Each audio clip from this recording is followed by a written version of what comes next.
देवी सज्जनों, आप सभी से निवेदन है अपने स्थान पर खड़े होने के लिए और आप सभी की करतल ध्वनि के बीच उत्साहपूर्वक और अति सम्मानपूर्वक स्वागत करते हैं हमारे यशस्वी उपराष्ट्रपति जी का, माननीय श्री जगदीप धनखड़ जी का।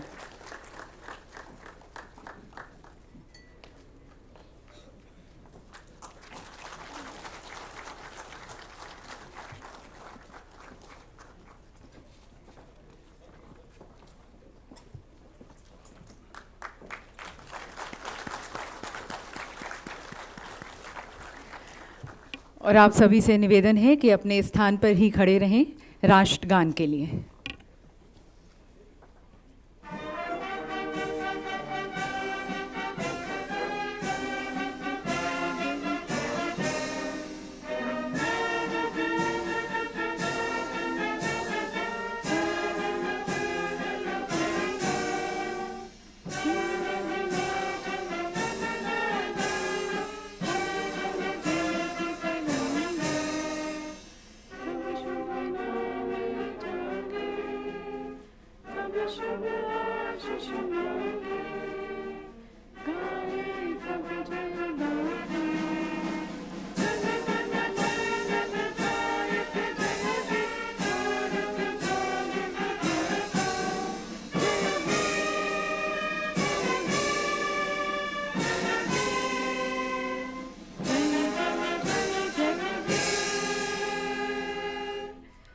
जय हिंद।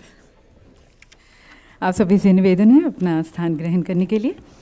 और अब मैं हमारे आज के मुख्य अतिथि हमारे माननीय उपराष्ट्रपति जी श्री जगदीप धनखड़ जी से निवेदन करती हूँ कि वे अपने कर कमलों द्वारा हमारे 30वें स्थापना दिवस का शुभारंभ करें, ज्ञान और ज्योति के प्रतीक इस दीप को प्रज्वलित कर। और मंचासीन सभी से भी निवेदन है कि इस शुभ परंपरा में सहयोग दें। माननीय उपराष्ट्रपति जी से निवेदन है दीप प्रज्वलित करने के लिए।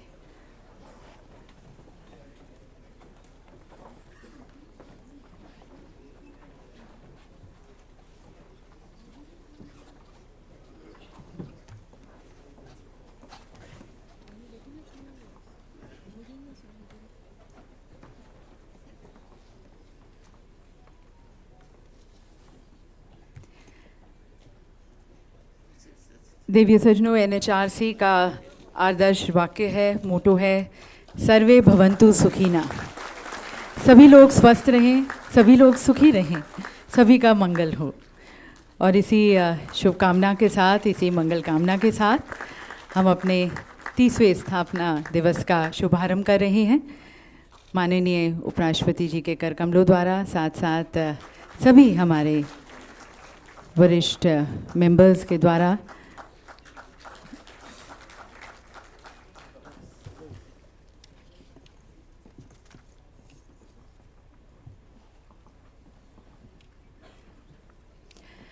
और देवी सज्जनों, हम सभी के लिए आज बहुत ही गर्व का मौका है कि जब आज हम अपना स्थापना दिवस मना रहे हैं, उस अवसर पर हमारे साथ माननीय उपराष्ट्रपति जी हैं। माननीय उपराष्ट्रपति जी की उपस्थिति से निश्चित रूप से हमारा कार्यक्रम और भव्य बना है और सम्मानित हुआ है और प्रतिष्ठित बना है। विशेष रूप से सभी की तरफ से आभार हम व्यक्त करते हैं और आभार व्यक्त करने के लिए मैं अब निवेदन करती हूँ माननीय न्यायमूर्ति श्री अरुण मिश्रा जी से, अध्यक्ष राष्ट्रीय मानव अधिकार आयोग, कि वे माननीय उपराष्ट्रपति जी का अभिवादन करें, उन्हें शॉल भेंट कर और फूल भेंट कर। देवी सज्जनों, कहते हैं कि फूल अपनी खुशबू से पूरे समा को महकाते हैं, वह कहीं ना कहीं आने वाले को एक महकता हुआ और एक चहकता हुआ सुस्वागतम का संदेश भी देते हैं। तो यही संदेश, मैसेज हम सभी की तरफ से माननीय उपराष्ट्रपति जी को। और हमारे साथ यहाँ पर सुप्रीम कोर्ट के जजेस हैं, हाई कोर्ट के जजेस हैं। आपको ये भी बताना चाहेंगे कि माननीय उपराष्ट्रपति जी ने राजस्थान कोर्ट में और even in the supreme court, high court में उन्होंने प्रैक्टिस किया है ऑलमोस्ट 40 वर्षों तक। तो हम सभी के लिए एक बहुत ही खुशी का और गर्व का दिन है कि उनके कर कमलों द्वारा आज हमारा स्थापना दिवस का उद्घाटन किया गया। देवी सज्जनों, इस साल जब हम अपनी आज़ादी का अमृत महोत्सव मना रहे हैं, इनफैक्ट हम अगले पड़ाव में आ गए हैं 25 साल अमृत काल में, और हम इस दरमियान एक समृद्ध समाज, एक समावेशी विकास वाला भारत के निर्माण की परिकल्पना कर रहे हैं। तब ये ज़रूरी हो जाता है कि हम मानव से मानवता की ओर बढ़ें और एक सुंदर विचारधारा वाले भारत का निर्माण करें। हम वैसे भी हम हमेशा कहते आए हैं कि भारत ने हमेशा वसुदेव कुटुंबकम की एक स्पिरिट के साथ हम आगे बढ़े हैं। तो इस विश्वास के साथ ही हम आगे बढ़ें। और देखा जाए तो पिछले 30 वर्षों से आयोग मानव अधिकारों के संरक्षण और संवर्धन की दिशा में अथक प्रयास करता आया है, और ये निहित है NHRC गीत में। तो आइए एक बार फिर मानव अधिकारों के महत्व की पुष्टि करते हुए मानवता के उद्देश्य और लक्ष्य के प्रति अपनी प्रतिबद्धता को पुनः स्थापित करते हैं NHRC गीत के माध्यम से।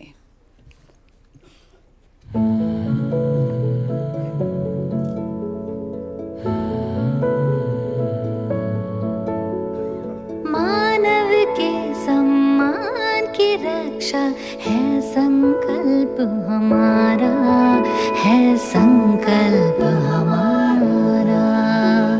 मानव के सम्मान की रक्षा है संकल्प हमारा, है संकल्प हमारा। हूँ गरीब, दिव्यांग, आदिवासी, बच्चे या नारी, धर्म कोई हो, है सब मानव समता के अधिकारी।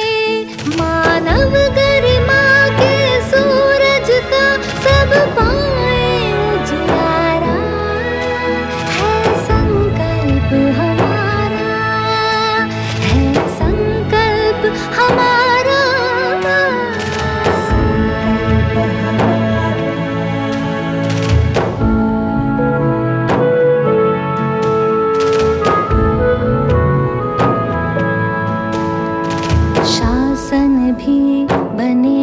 निरंकुश तो उनको टोकेंगे, अत्याचार कहीं भी हो आगे बढ़कर रोकेंगे।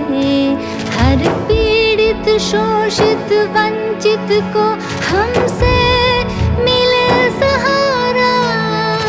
न्याय, नीति, नियम, नियत हो यही हमको गवारा, है संकल्प हमारा।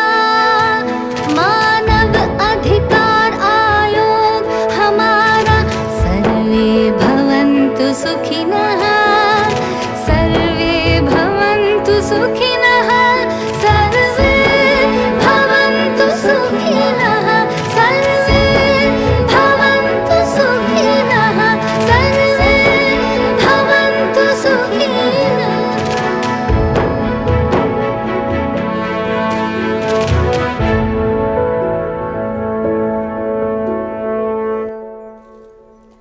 तो इसी संकल्प के साथ और प्रण के साथ कि हम मानव अधिकारों की रक्षा करेंगे और सभी का मंगलमय हो, इसी शुभकामना के साथ आगे बढ़ते हैं।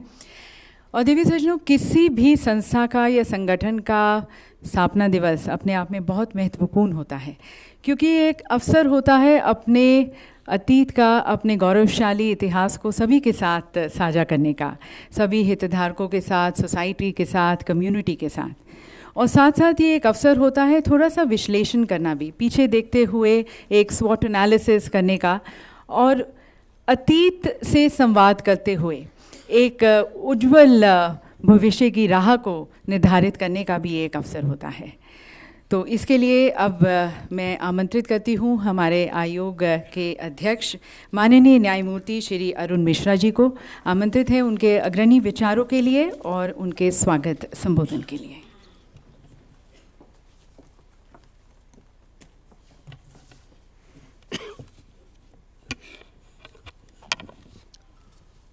Honorable Vice President Shri Jagdi Dhankar ji, members of the Commission, respected former Chief Justice of India and Judges of the Supreme Court, former and present chairpersons and members of various national commissions, state human rights commissions, Lord R. Lumba, member House of Lords, officers of the central, state government and commissions, representative of United Nations organizations, diplomats, members of media, civil society organizations, distinguished invitees, ladies and gentlemen. On the occasion of 30th Foundation Day of National Human Rights Commission, we are delighted to have none other than Vice President of India, Honorable Shri Jagdeep Dhankar, as chief guest on the occasion. I also welcome all of you present here and those connected online. It is a proud privilege to extend a warm welcome to second highest constitutional head of largest successful democracy in the world. Because of his hard work, our Vice President made his mark in the field of law and was designated as senior advocate on completion of mere 11 years of practice, which is a rare achievement. I wondered about his perseverance, humility, grit and determination, which were unmatched, and I learnt a lot from him as a judge. His perseverance was unmatchable. He is proactive and ardent protector of human rights and has never been a silent spectator. We welcome you, sir. The celebration of Foundation Day is an opportunity to remember the pioneering work done by the Commission in the past and an occasion to introspect about what more can be done by us. It reminds us of human dignity and equality. All are born equal. The National Human Rights Commission has to support the weak against the mighty, poor, especially abled, other vulnerable sections of the society. The Commission addresses inaction and arbitrary action of power by executive, ensuring the benefit of social welfare schemes trickle down to the needy and poorest of the poor. It is a voice of voiceless. Protection and promotion of human rights in the country is a shared responsibility of National Human Rights Commission and State Human Rights Commissions. Besides exclusive jurisdiction in respect of subjects in the Union list, National Commission has concurrent jurisdiction with the subject of the state commissions. Constitution is our dharma. In ongoing Mahayagya of expansion of human rights, we respectfully remember the contribution of the past for our better future. Human rights find expression in Indian tradition and philosophy. Rights and duties go together in our culture, which has assimilated all dharmas like Buddhism, Jainism, Judaism, Sikhism, Christianity and Islam. Bhakti and Sufi traditions brought a reform movement in India. Violence is unproductive. Gautam Buddha and Mahavir Swami gave the world a message of non-violence, that is ahimsa. Buddhism preached democratic, deliberative practices. Lord Rama refrained Lakshmana from using weapons of mass destruction during the war. Mahabharata has instances where rivals used to visit wounded in the enemy camp during the evening to take care of them and to discuss means to end the war. What more best example can be found of human rights protection? The right to food was a recognized practice, and the service of langars in gurudwaras still manifests the same. The foundation of culture prevalent in India is based on cosmic balance. Sun and moon are essential for life on earth. Sun spreads light equal to all without discrimination. The Commission logo borrows the same. and reminds us of our responsibility to ensure equality and that nobody is deprived of human rights irrespective of place of birth. Constitution is of the people, by the people, for the people. Unity in diversity of culture and religion is our dharma. The Commission has jealously preserved human rights and liberties to fulfill socio and economic aspirations of diverse multicultural society. The betterment of individual as an integral part of the society is necessary. We have to strike a balance between distribution of benefits and distributive justice. Several steps have been taken for socio-economic and political upliftment of the marginalized section of the society. More affirmative action is needed. The time has come to clarify that unrepresented classes in services are provided reservation within the reserved category itself to ensure overall development, because fruits of reservation have not percolated down to the bottom. Though India has many socio-economic welfare schemes, still the reservation is needed for upliftment. We must achieve gender equality and equal rights for all, particularly for women.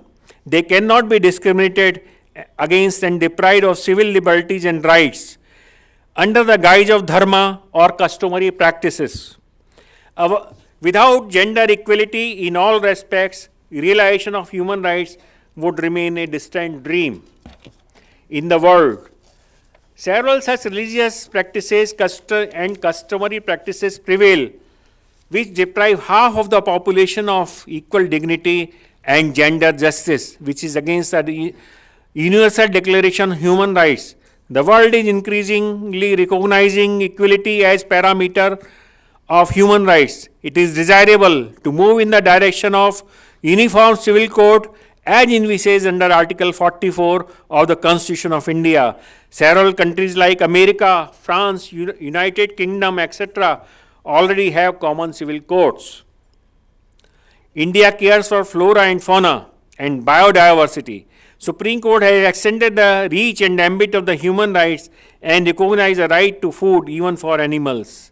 Such precedents are stepping stones, not halting places. The Commission has to take human rights to its logical end. A growing concern is the deprivation of fruits of globalization and financial exploitation of a large section of global community. Every invention is for common good. An attempt at evergreening has to be frowned upon. In the wake of world trade, preventing the economic exploitation of the country and its resources is a significant challenge before the judiciary and intelligentsia of the country. Product of particular brands are earning unrealistic returns disproportionate to their worth. Life-saving medicines are to be made affordable to the poorest of the poor.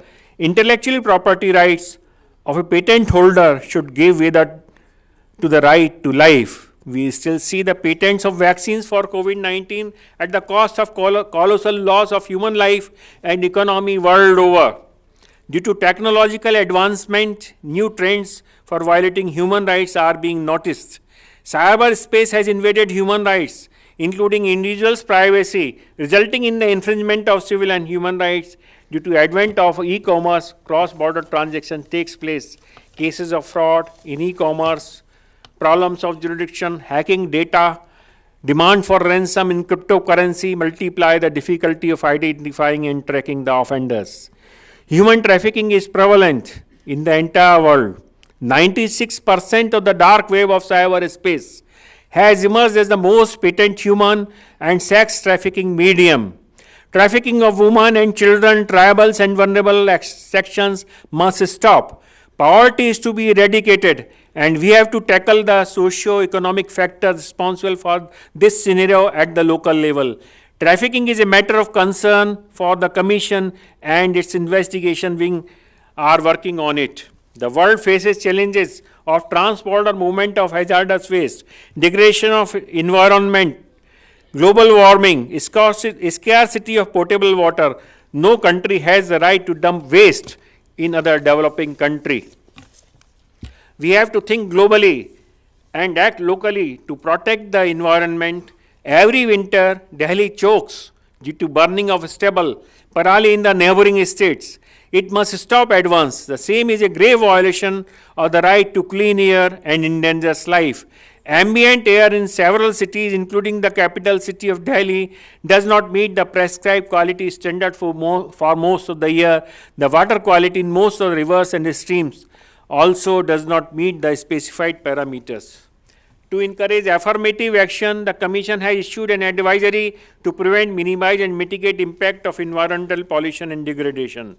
Local self-government are duty-bound to implement statutory obligations toward the public. Many do not even arrange for garbage disposal, sewage treatment plants, and do not care for manholes on roads. To ensure timely identification, treatment, and elimination of discrimination against the persons affected by Hansen's disease, that is leprosy, the Commission in its advisory recommended amending 99 prevailing laws in India. It is a matter of satisfaction. The Government of India has accepted Advisory 2.0 issued by the Commission in 2021 to take care of the bonded labor. In the field of business and human rights, Commission has issued an advisory to improve the working condition of truck drivers, to provide insurance cover of 15 lakhs, halting places, proper food, regulation of working hours, least interface by the law enforcement agencies on roads, and for well-being of physical and mental health.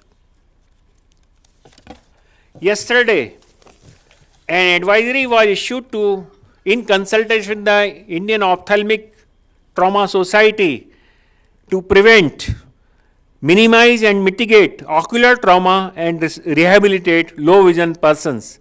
Various measures including proper storage of chemical such as slacked lime used in beetle which causes irreparable visual loss, use of pointed toys, and the kind of firecracker which are being currently used is also common cause of loss of vision in children.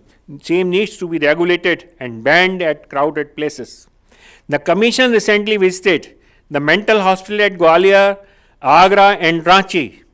Special rapporteurs are visiting other 39 hospitals at present in the country. The condition of hospital is required to be improved drastically.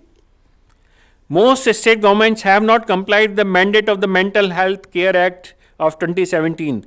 Thousands of persons are kept in such hospitals even after they have been cured on flimsy pretext against the provisions of the Act of 2017. Once cured, they cannot be kept in hospital and have the right to return to the community. Society and NGOs have to play an essential role in community healing as provided in the Act itself. Jails are the places to reform criminals. Unfortunately, they have become places where crimes are often committed. Urgent jail reforms are required to get rid of such acts. Crimes in jail need to be dealt with sternly. Since the state is responsible for lives and health of the inmates in jail, Commission has recommended the state's formulated policy prescribing compensation in case of death in custody by suicide or negligence or otherwise than the natural causes. The condition of correction homes for juvenile, destitute, women, widows, elderly person and suffering from Hansen's disease must be looked into by the stakeholders and improved wherever necessary. Commission is aware of the problems faced by the workers involved in hazardous cleaning of the safety tanks and sewers, and by issuing an advisory on 24/9/2021, it has been advised that protective gear and safety equipment for sanitary workers should be provided, and suitable worker-friendly technology including robotic machine, bandicoot, etc. should be provided as is being done in Hyderabad. We still see apathy of local authorities towards this. The Commission has issued notices in many cases where the safety tank workers have died to fix the criminal liability of officers at the local level for not providing such amenities even after 1 year of the advisory. The Commission during the pandemic has issued 28 advisories regarding human trafficking, informal workers, disabled persons, prisoners, police personnel, particularly vulnerable tribal groups, dignity and protecting rights of the dead, mental health, food security and nutrition, etc. During the last year, commissions received more than 1.21 lakh complaints and decided more than 1.28 lakh cases and recommended monetary compensation of approximately 100 million in 250 cases. In 30 years, Commission has recommended compensation of 2.3 billion. State Human Rights Commission have received more than 17 lakhs complaint and they have decided more than approximately 15 lakh 77,000 cases and have disbursed the compensation of 50 crores. The Commission has recently engaged 28 special rapporteurs, which include 15 journal rapporteurs and 13 thematic monitors. In June, in collaboration with the Indira Gandhi National Center for Arts, the Commission organized a 2-day national conference on human rights in Indian culture and philosophy and is publishing a book on the subject. It was a very useful conference. Online internship program for 15 days organized alternative month are most popular among the students of higher studies. Beside various seminars, annual events, competitions such as short films, debates, quiz, photography, drawing and poetry are also organized by the Commission. We work in cooperation with HRDs and civil society and interact with them regularly. Recently, the Commission held camp sitting in Ranchi, Guwahati and Shillong. All the core groups to advise the Commission on various issues have representatives of civil societies. The media also plays a vital role in highlighting human rights violations, enabling the Commission to take suo motu cognizance. The Commission has expanded its international footprint by strengthening cooperation with various stakeholders. The Commission is proactive in promoting human rights at Asia Pacific Forum and member of governing body of Asia Pacific Forum and Global Alliance for National Human Rights Institute and United Nations Human Rights Council. The Commission proactively engages the diplomats based in India to understand their perspective to promote human rights. Going forward, the Commission recently held training for the chairperson and members of the Nhrc of Maldives. Human Rights Day is another important annual event which is coming in December. Regardless of setbacks, along the way of monumental task, we must pick ourselves up and begin again to make the world peaceful, beautiful and boundless one family. Indus Valley civilization reflects a long cherished philosophy of Upanishad, Vasudhaiva Kutumbakam. The entire world is one family. We are on a threshold of a ever better future. We have to act today for better tomorrow. Dharma is to protect, promote human rights, for which we have to profess our culture and constitutional values to fulfill the philosophy of Vedanta. Yato dharma sato jaya. I quote Buddha, you are community now. Be a lamb for yourself. Be your own refuge. Seek for no other. All things must pass. Strive on diligently. Don't give up. On behalf of Commission, I assure Honorable Vice President that Commission will continue to protect and promote human rights. I may be permitted to end with salutation to Mother India. Thank you. Jai Hind.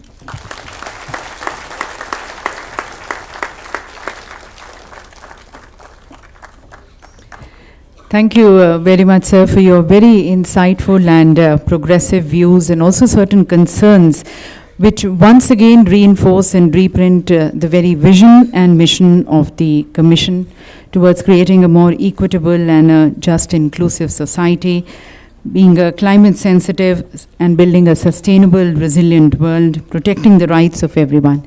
Thank you, sir, for inspiring everyone with your address.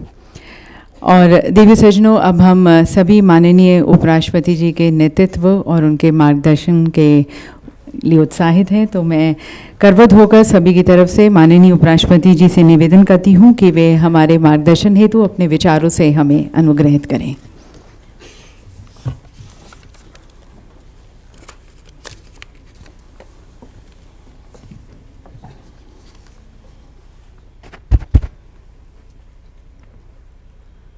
My greetings to everyone present here and those who are in virtual mode.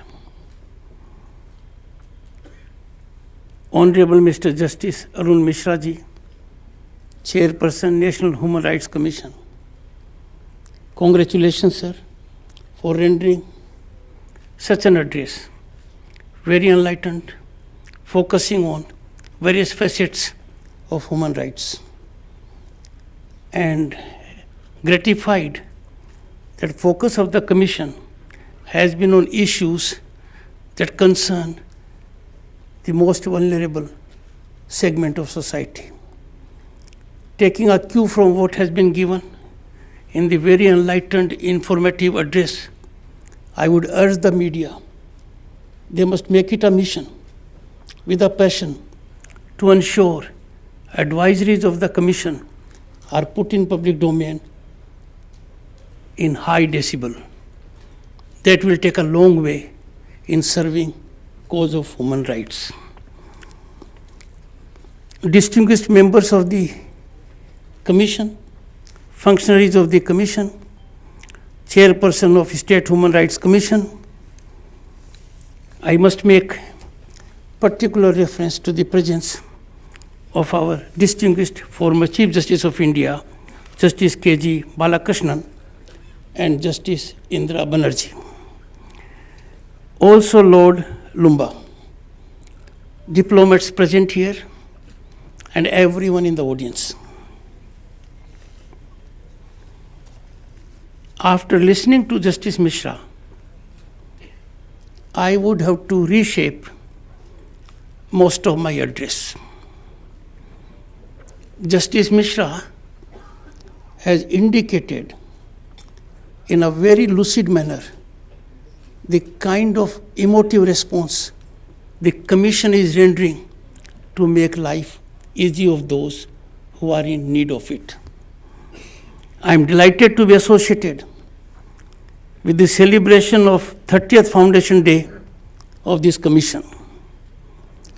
Congratulations to everyone in the NHRC for being guardians of human rights of underprivileged and vulnerable sections of society. Also, grateful to the Commission for thought-provoking advisories that catalyze action, affirmative action by the agencies that are required to their duties. Appreciate NHRC for propagating philosophy that human rights nurture and blossom in a regime where there is rule of law and not law of the ruler. It is a befitting recognition of NHRC dedicated efforts and high standards that NHRC India has retained its A status of accreditation with Global Alliance of National Human Rights Institutions for the 4th consecutive year.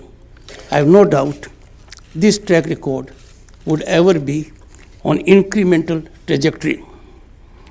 This indicates our nation's excellent recent record as regards human rights. Justice Mishra reflected, focusing on our age-old civilization ethos, that we in this country take the world to be a village. Our concern is not limited to ourselves. Our concern is for the entire world. We are yet to have another nation that can match our unrivaled record. We never believed as a nation in expansion. Any expansion, particularly of geographical boundaries, involves violation of human rights of an extreme degree. This nation has never done so. I am beholden to Justice Mishra for making reference to our civilizational ethos. Human rights as a concept cannot be reckoned only in the narrow sense of preservation of personal liberty and dignity. They have to be understood in broad context. I will not go further on this because in a very comprehensive encyclopedic manner, Justice Mishra has indicated, and the various advisories issued indicate the various facets in which human rights are vulnerable and need nurturing and protection. I would recall at this time what Nelson Mandela said. I quote him: "To deny people their human rights is to challenge their very humanity," I unquote. And I can assure this audience, those who suffer in silence, their power is enormous on a day of reckoning. And there could be no more eminently justifiable comment than emanating from one who all his life following the footsteps of our father of the nation.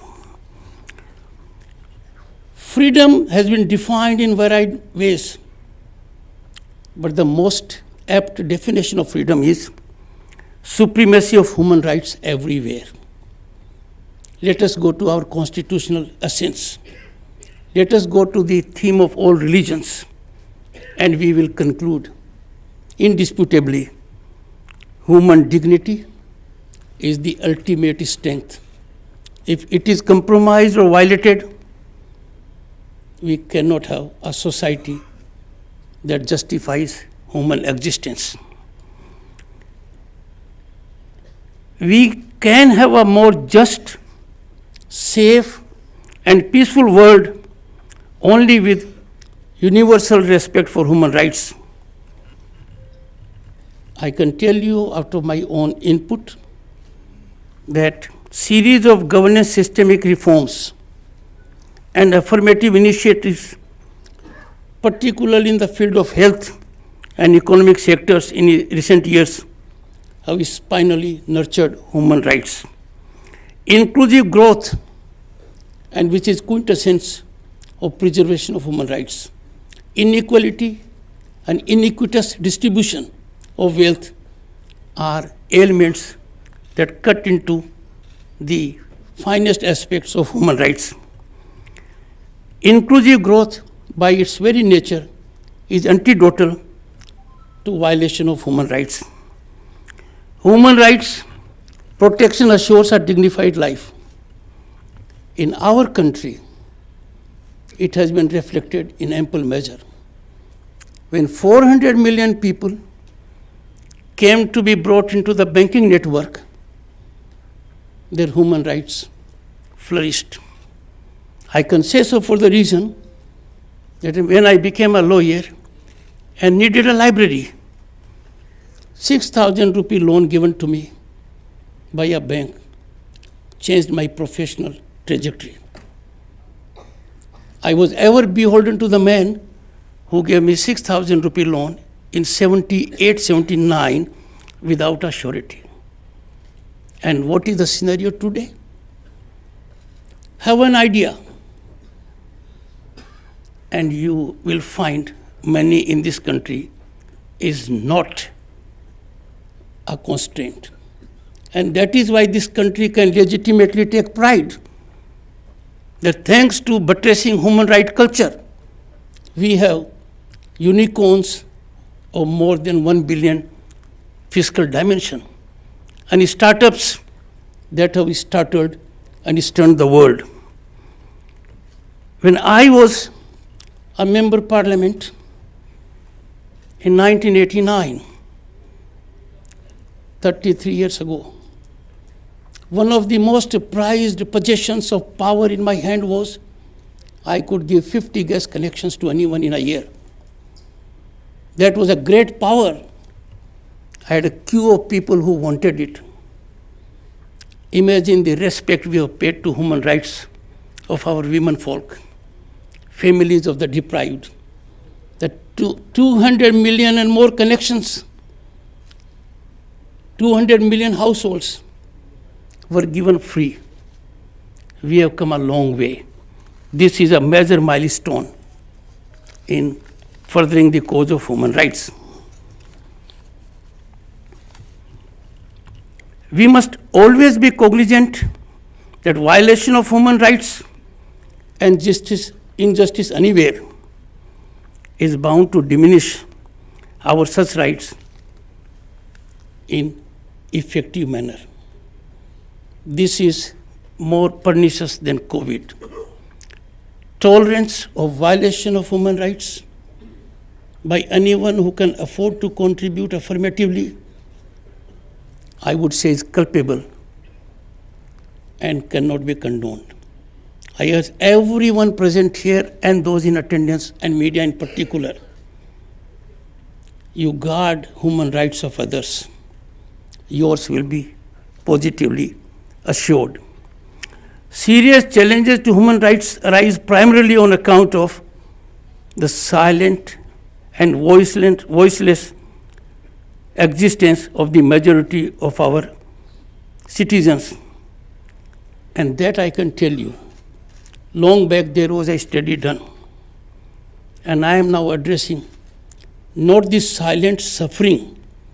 I am addressing to those who in silence, in spite of being capable, in spite of having competence and prowess, do not act. The day is not far when, on account of their inaction and omission, they are bound to be silenced. And that does not augur well for our civilization. I am sure they would act vigilantly so that we live in a world which is visualized in sublimity by our civilizational ethos as indicated by Justice Mishra. When it comes to decimation of human rights, we cannot afford to be neutral. We have to take sides. Neutrality helps the oppressor, never the victim. As a matter of fact, the neutral man is hardly any different from the oppressor. Silence encourages the tormentor, never the tormented. In such scenario, there is no option but to be proactive, and we must interfere. Human rights are quintessential to flourishing democracy. Democratic values are of no significance in the absence of human rights. Nurturing human rights is the nectar of dignity and dignified human existence. I had the occasion to serve the nation in a constitutional position as Governor State of West Bengal for about 3 years. I must express here a very deep sense of gratitude on behalf of the people at large that the report rendered by the Nhrc carried highest degree of credibility. The report rendered in shortest possible time as a consequence of a judicial fiat. The work done was beyond my contemplation. I read every word of it, and the first sentence would ever resonate in my ears. Law of the ruler, not rule of law, is the bane of human rights in the state. I am sure this should not be limited to one state. The preposition that emanated from Nhrc is a general preposition applicable to any part of the globe. If there is law of the ruler, that is law of an individual, maybe in a family, maybe in an establishment, maybe in a factory, and not rule of law. That's a very, very painful scenario. Flourishing of human rights generates positive ecosystem that facilitates optimal utilization of human resource. Can there be exploitation of human genius if the person is made to suffer indignity? If the person is made to suffer violation of human rights? Civilization takes a new leap into future only when we have an ecosystem that provides fullest opportunity for everyone to exploit his or her potential and talent. Impactful evolution of transparent and accountable mechanism. I am referring to what is happening in our country. I have seen it for myself. India is having increasingly sharp, incisive, transparent, and accountable mechanism. It is coupled with ease of governance, and that has provided environment for flourishing of human rights. I say so because facts demonstrate it. If such a system was not obtaining, thousands of entrepreneurs and young minds would have been in queue for unemployment, maybe underemployment. But they are the ones, on account of ecosystem generated, created massive employment opportunities, and their footfall is at a global level. Poor and vulnerable are easy victims of menace, and this menace is corruption. Enough has been done in the country to cut down human interface in dealing with fiscal matters.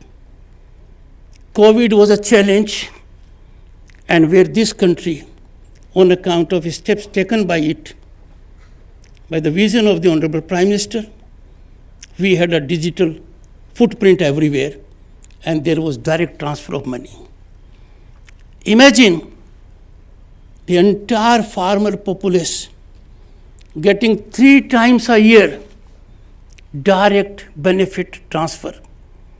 Everyone now gets it directly, which means the worst sufferer are those whom we call middlemen, liaison agents, or those who take a cut. Continual onslaughts on corruption, and I'm sure everyone here is aware, without any distinction, there is unleashing virtually a war on corruption. The corrupt cannot be protected on account of lineage, political affiliation, caste, creed, or region.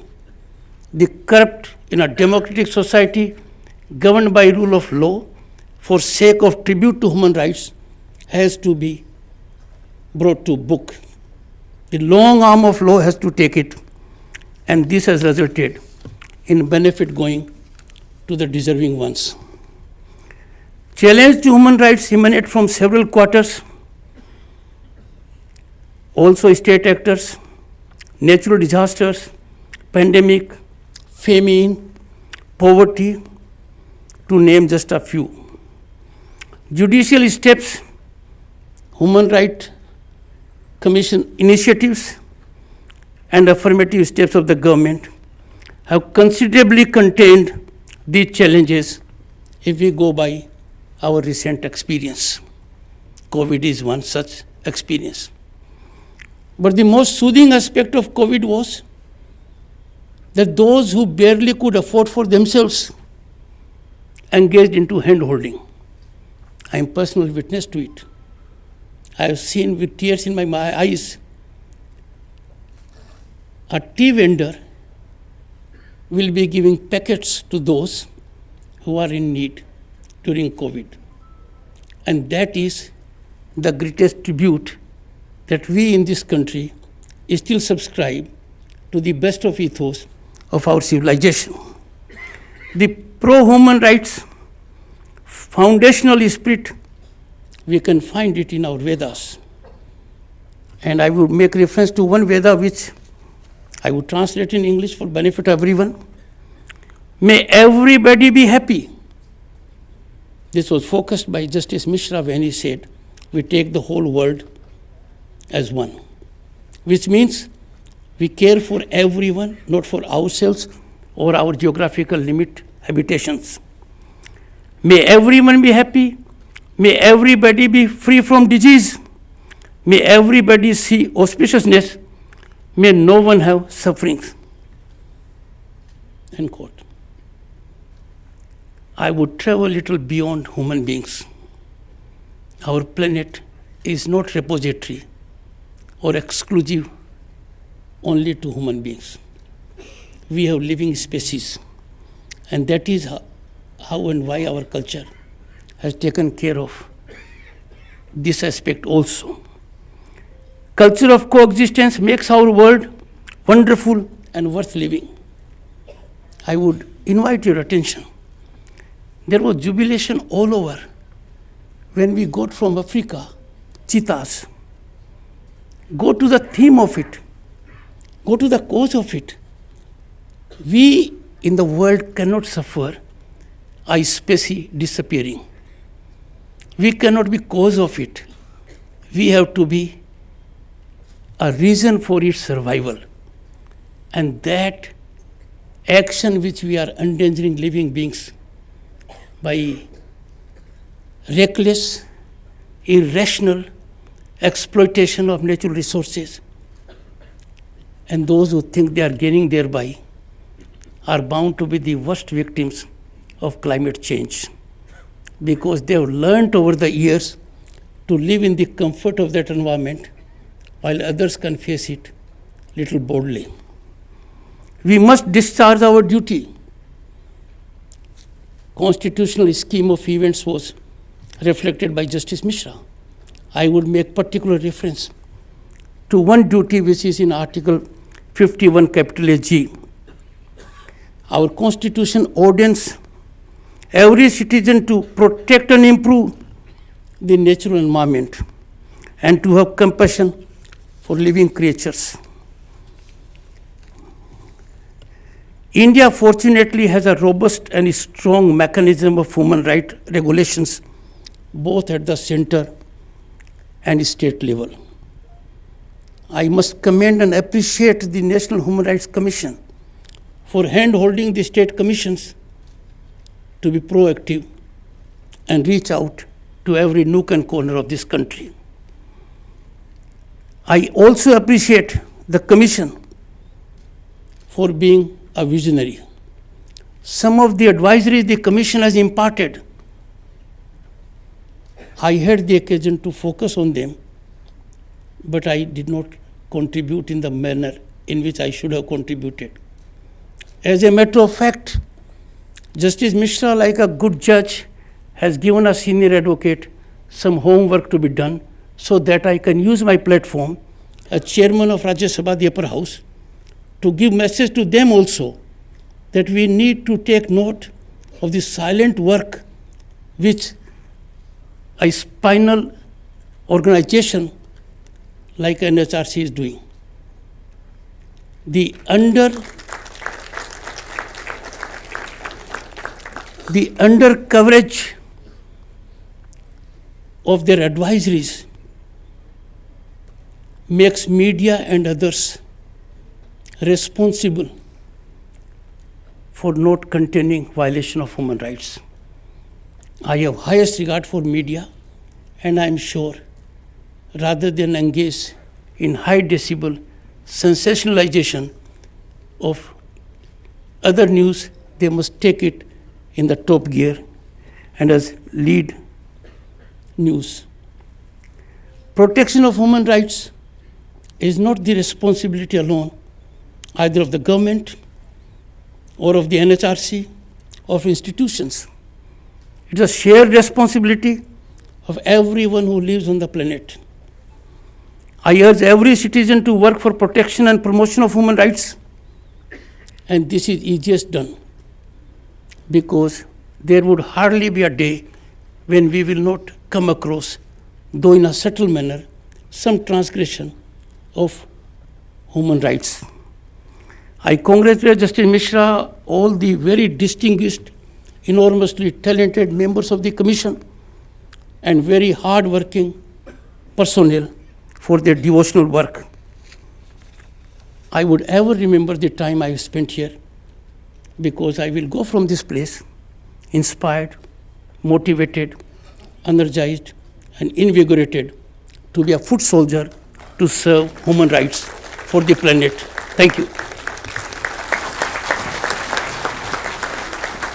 Thank you very much, Honorable Vice President, sir, for your very insightful, inspiring and thought-provoking address, igniting our minds to do service to the nation and to the world, and infusing energy in everyone with your very appreciative words for NHRC. Thank you, Honorable Vice President. और अब आयोग के महासचिव श्री देवेंद्र कुमार सिंह जी को मैं आमंत्रित करती हूँ और निवेदन करती हूँ धन्यवाद प्रस्ताव रखने के लिए।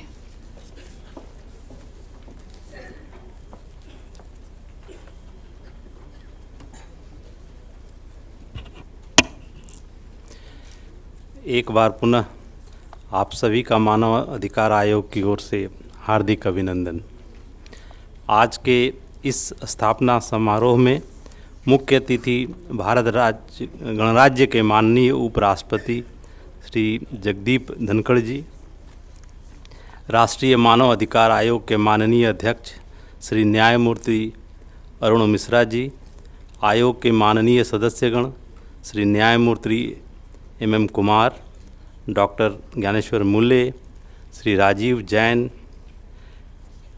आयोग के former chairman Shri KG Balakrishnan, justice Indira Banerjee, Lord Raj Loomba, chairperson minority commission, संबंधित राष्ट्रीय आयोगों के अध्यक्षगण, राज्य मानव अधिकार आयोगों के अध्यक्ष एवं सदस्यगण, आयोग के डायरेक्टर जनरल, देश के विभिन्न राज्यों से आए हुए वरिष्ठ पदाधिकारीगण, भारतवर्ष में कार्यरत संयुक्त राष्ट्र एजेंसियों के प्रतिनिधिगण, विभिन्न देशों के राजदूत एवं डिप्लोमैट्स, गैर सरकारी संगठनों एवं सिविल सोसाइटी के प्रतिनिधिगण, अन्य आमंत्रित अतिथिगण तथा मानव अधिकार आयोग परिवार के सभी special rapporteurs, monitors, core group members, अधिकारीगण, कर्मचारीगण एवं इस सभागार में उपस्थित देवियों एवं सज्जनों, आज राष्ट्रीय मानव अधिकार आयोग के 30वें स्थापना दिवस समारोह में मुख्य अतिथि के रूप में उपस्थित होकर माननीय उपराष्ट्रपति महोदय ने न केवल हमें गौरवान्वित किया है अपितु इस समारोह की गरिमा भी बढ़ाई है। माननीय उपराष्ट्रपति महोदय ने अपने उद्बोधन में मानव अधिकार के विभिन्न पहलुओं को नया आयाम देते हुए ज्ञान के नए स्रोत एवं विचारधाराओं से हम सभी को ओतप्रोत कर दिया है, जिससे इस आयोग की आधारशिला को और भी बल मिलेगा। मैं मानव अधिकार आयोग की तरफ से उनका हृदय से आभार प्रकट करते हुए धन्यवाद व्यक्त करता हूँ। मैं आयोग के अध्यक्ष माननीय अध्यक्ष श्री न्यायमूर्ति अरुण मिश्रा जी एवं माननीय सदस्यगणों के प्रति भी हृदय से आभार प्रकट करता हूं, जिनके मार्गदर्शन में इस कार्यक्रम का सफल आयोजन हुआ है। आयोग के माननीय अध्यक्ष महोदय ने अपने विचार एवं आयोग को सर्वमुखी संवेदनाओं से संचरित कर इसे और भी अधिक गहराइयाँ प्रदान किया है। इसके साथ ही मैं अन्य राष्ट्रीय आयोगों के अध्यक्षगण, राज्य मानव अधिकार आयोगों के अध्यक्ष एवं सदस्यगण, देश के विभिन्न राज्यों से आए हुए वरिष्ठ अधिकारीगण, भारतवर्ष में कार्यरत संयुक्त राष्ट्र एजेंसियों के प्रतिनिधिगण, विभिन्न देशों के राजदूत एवं डिप्लोमैट्स, गैर सरकारी संगठनों एवं सिविल सोसाइटी के प्रतिनिधिगण को भी इस समारोह में सम्मिलित होने के लिए तहे दिल से आयोग की तरफ से आभार अभिव्यक्त करता हूँ। साथ ही मैं यहाँ पर उपस्थित प्रिंट, इलेक्ट्रॉनिक्स तथा अन्य मीडिया के प्रतिनिधियों के प्रति भी आभार व्यक्त करता हूँ, क्योंकि मानव अधिकार हनन के मामलों की जानकारी आयोग तक पहुँचाने में मीडिया की बहुत ही अहम भूमिका है। मैं मानव अधिकार आयोग से के उन सभी अधिकारियों एवं कर्मचारियों के प्रति भी आभार व्यक्त करता हूँ, जिन्होंने अपने अथक परिश्रम के द्वारा इस कार्यक्रम को सफलतापूर्वक संपन्न करने हेतु पुरजोर मदद की है। अंत में मैं आयोग के प्रतीक वाक्य सर्वे भवन्तु सुखिनः का स्मरण करते हुए आशा करता हूं कि आयोग के 30वें स्थापना दिवस के अवसर पर आप मानव अधिकारों के संरक्षण के लिए एक नई सुबह का आगाज़ करने के लिए प्रतिबद्ध होंगे। एक बार पुनः मैं सभागार में उपस्थित सभी महानुभावों का राष्ट्रीय मानव अधिकार आयोग की ओर से इस समारोह को सफल बनाने के लिए हार्दिक धन्यवाद देता हूँ। जय हिंद।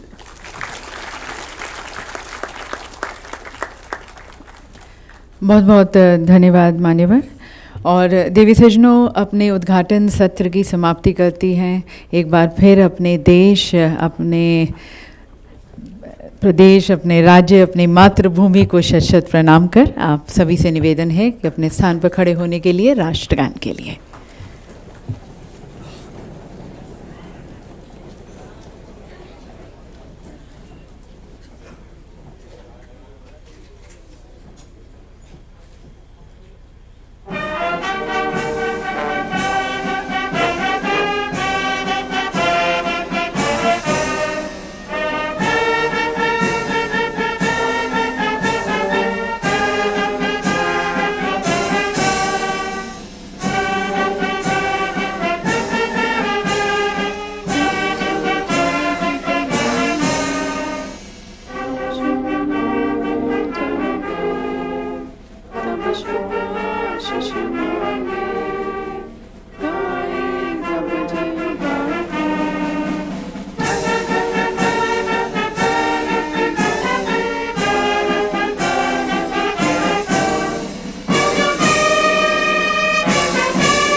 जय हिंद, जय।